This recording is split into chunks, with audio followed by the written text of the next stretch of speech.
이런 부분들이 연말까지 이어진다면 사실 거래는 좀 줄지만 가격이 빠지지 않은 기현상들이 조금은 또 이어질 수 있다고 보여지고요. 직접 물어보면 터놓고 답해주는 직터뷰 시즌3. 안녕하세요. 월천대사 이지연입니다. 발품보다 손품을 파는 시대, 빅데이터를 통해 부동산 시장의 흐름을 읽고 새로운 정보를 찾아내는 것이 아주 중요한데요. 부동산 정보를 다각적이고 체계적으로 분석을 해주시는 함영진 직방 빅데이터 랩장님을 모셨습니다. 안녕하세요. 함영진 랩장님. 네, 안녕하세요. 안녕하세요. 반갑습니다. 함영진입니다. 반갑습니다. 정말 나올 만한 대책은 이제 다 나온 것 같다는 생각이 드는데요. 그런데 또 재밌는 걸 보면 집값이 떨어지진 않는 것 같아요. 네. 안 떨어지고 있는 것 같아서 심지어 거래량은 적지만 지금 최고가 경신까지 나오고 있어서 실수요자분들이 많이 혼란스러운 상태이신 것 같아요. 최근 들어서는 매매가뿐만이 아니라 전세 가격도 오르고 있기 네. 때문에 서민의 입장에서는 지금은 집을 사야 되는 것이냐, 기다리셔야 되는 것이냐, 관심이 굉장히 많을 수밖에 없고 그런 부분들이 시장의 직접적인 고민일 수밖에 없는데요. 거래시장은 일부 숨을 고르고 있지만 실제 가격이 떨어지지 않은 기현상이 나타나고 있기도 합니다. 특히 요즘 최고가 경신들이 연이어 나타나고 있는 지역들이 있는데요. 경기도와 서울 일부 지역은 최고가 경신이 나타나고 있는데 여러 가지 이유가 있을 수 있습니다. 올해도 기준금리가 2번 하향 조정되면서 저금리와 풍부한 부동자금 이런 부분들이 시장에 남아있는 상황이고요. 또 전세가 상승이 매매가를 부추기는 하방 경직성도 있고요. 또 부동산 투자를 대체할 만한 대체 투자처의 부재도 여전하기 때문이라고 분석이 됩니다. 강남이나 한강변 일부 지역은 거래 시장에 숨을 고르고 있지만 이제 서울 외곽이나 강북 지역은 중저가 단지 위주로 실수요자들의 유입이 나타나고 있고 강남과의 키 맞추기 현상들이 동반되고 있는데요. 그렇기 때문에 가격의 강세도 서울 외곽 지역에 동반되고 있는 상황입니다. 그러면 이렇게 최고가 경신단지가 많을 줄 모르고 계시는 분들이 사실 많으실 것 같아요. 다 이렇게 실거래가를 막 이렇게 뚫어지게 쳐다보고 있는 건 아니잖아요. 그렇죠. 근데 조정할 때는 또 길게 조정이 이렇게 좀 되다 보니 좀 헷갈리시는 분들이 계실 것 같은데 전국적으로 본다면 어디가 최고가 경신가가 많이 나오고 있는지 좀 궁금합니다. 사실 이제 최고가 경신은 지방보다는 아무래도 수도권이고요. 지방에서는 광역시 중에 부산광역시에서 나타나고 있는 상황이라고 할 수 있습니다. 과거에는 주로 강남권이나 한강변의 고가주택 위주로 네. 신고가 경신이 나타났다면 최근에는 트렌드 변화가 좀 읽히고 있는데요. 실제 직방이 10월 8일에 계약일 집계 기준으로 지난 3개월간 전국 아파트의 실거래가 최고가 경신 건수를 살펴봤어요. 13,234건 정도를 기록했거든요. 이 중에 경기도가 4,112건, 그리고 서울이 3,629건을 기록하면서 경기도가 조금 실거래가 신고 건수가 많은 편인데요. 근데 이제 지역적인 변화가 어떻게 보여지냐면 서울은 주로 강서구, 노원구, 강동구 이런 지역에서 최고가 경신이 한 200건 안팎으로 나타나고 있고요.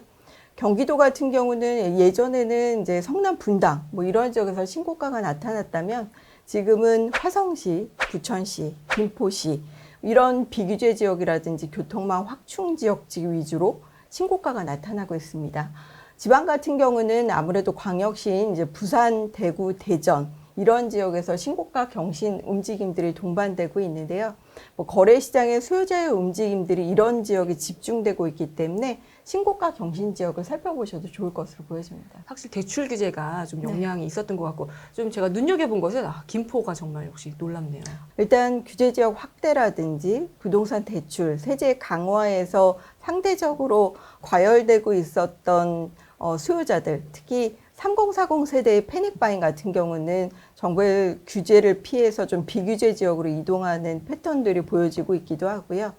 분양시장으로 가면 제일 좋겠지만 청약 가점이 낮다든지 맞죠. 특별공급에 해당하지 않으면 분양시장에서 당첨을 기대하시기 어렵잖아요. 그렇기 때문에 이제 이런 분들 같은 경우는 무주택 실수요자 위주로 집값이 더 오르기 전에 호단가가 한 5, 6억 원대 되는 중저가 단지의 주택 구입을 직접적으로 매입하려고 하는 움직임들이 이어지고 있기 때문에 이런 지역에서 신고가가 나오는 것으로 보여집니다. 최고가 경신이 된다고 거래량이 많다는 건 아닌 것 같아요. 요즘을 살펴보면 기존에 알고 있던 상식이 좀 무너지는 이런 케이스가 좀 많은 것 같아요. 거래량을 좀 살펴봤으면 좋겠어요. 사실 거래량은 과거보다는 좀 줄어들고 있는 상황입니다. 9, 10월에 감소하는 추세들이 좀 뚜렷한 편이고요.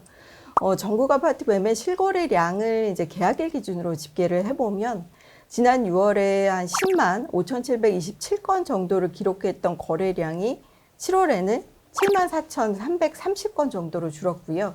8월에는 한 5만여 건, 그리고 9월에는 3만 7,836건, 그리고 10월에는 이제 계약이 조금 더 잡히면 늘어나긴 하겠지만 지금 8일 기준으로는 614건 정도로 4개월 연속 감소세가 굉장히 뚜렷한 상황입니다. 뭐 거래량은 지금보다 늘 수는 있지만 뭐 감소 추세가 아예 바뀌지는 않을 것으로 보여지고요. 뭐 이러한 거래량의 감소의 원인은 좀 여러 곳에서 찾을 수 있을 것으로 보여지는데요. 일단 2015년 이후 가격 상승이 지속된 피로감이 굉장히 누적돼 있죠. 이제 가격이 비싸다 보니까 지금 집을 사도 되는 거야? 뭐 이런 불안감들이 아무래도 있고요. 8월 15일 이후에 사실상 이제 코로나 재확산 때문에 사회적 거리두기가 강화된 것도 하나의 요인이 되는 것으로 보여집니다. 뭐 6.17이나 7.10 대책 이런 것들이 사실 3040 패닉 바잉, 공황 구매를 진정시키는 효과들이 있었기 때문에 이런 강력한 수요 대책 때문에 아무래도 수도권 일대의 규제 지역에서는 주택을 구입하는 것들을 잠시 보류하시는 경향도 있다고 보여지는데요. 뭐 집값을 피해서 분양시장으로 눈을 돌리는 무주택 세대주들도 일부 있었기 때문에 기존 주택 시장 거래량이 일정 부분 숨을 고르는 영향이 되는 것으로 보여집니다. 근데 이제 매물 시장 분위기로 가보면요. 매도자도 매수자도 분위기를 아주 팽팽하게 보는 것 같은데요. 이거 왜 그럴까요? 최근에 매물이 좀 감소했다 이런 얘기들도 많은데요. 그중에 가장 큰 요인은 최근에 관련법이 좀 바뀐 요인들도 있는 것 같아요. 이제 8월 21일에 인터넷 부동산 광고 규제 강화를 담고 있었던 공인중개사법 개정이 있었습니다. 전체적인 중복 매물의 총량을 좀 줄이는 효과들도 있었기 때문에 매물이 종전보다는 좀 줄어들어 보였다. 뭐 이런 생각들도 있는 것으로 보여지고요. 그게 뭐 6.17이나 7.10 대책이 지속적으로 얘기가 되고는 있지만 뭐 2주택자 정도는 뭐 증여를 한다든지 아니면 시장을 조금 더 두고 보겠다는 숨고르기에 들어간 것들도 매물 감소의 원인이 될 수 있다고 보여지는데요. 아마 매물은 올해보다는 내년 상반기에 과세를 앞두고 좀 나올 수 있지 않을까라고 생각은 하고 있습니다. 양도세 유예 안 해주실까요? 유예는 안 될 것으로 보여집니다. 안타깝다.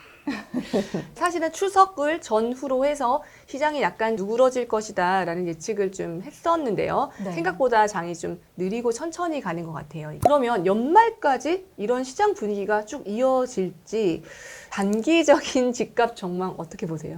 근데 저는 사실 이런 분위기는 연말까지 지속될 수밖에 없는 상황이라고 보여지는데요. 코로나19의 봉합 여부가 영향을 미치는 요인으로 작용할 수 있다고 보여지고요. 그리고 부동산 시장에 자금이 유입될 수 있는 부분들이 또 있죠. 흔히 말하는 이제 부동자금이라고 할 수 있는 어마어마해요. 3기 신도시의 토지보상 자금이라든지 뭐 정부의 정책도 규제 지역 위주로 더 강도가 높게 유지될 것으로 보여지기 때문에 이런 부분들이 연말까지 이어진다면 사실 거래는 좀 줄지만 가격이 빠지지 않은 기현상들이 조금은 또 이어질 수 있다고 보여지고요.